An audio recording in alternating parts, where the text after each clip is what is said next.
In the sharpening tab, we can sharpen the image. I usually do this as my last step. Now, how sharp you would like your image is obviously going to be a personal thing. I don't tend to sharpen my images too much.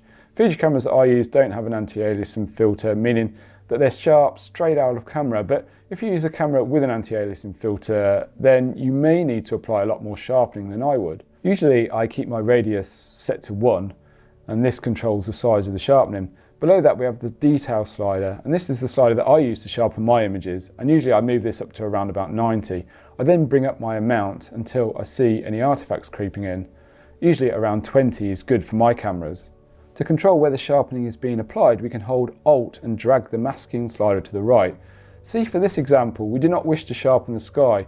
All we will do is add noise to that area. So if I hold Alt down and drag the masking up until we see the sky area turn black, everything in the image that is white will have that sharpening applied to it. Everything that is black won't. So just move this until you see the desired effect.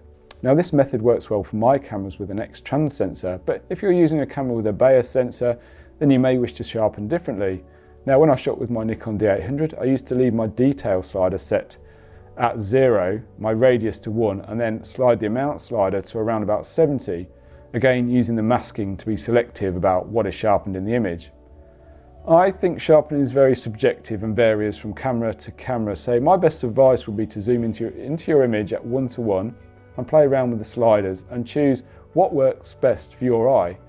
Now, I don't tend to use the noise reduction for landscape photography as it can make the image soft, and almost all of the time my ISO is fairly low, if not at its lowest.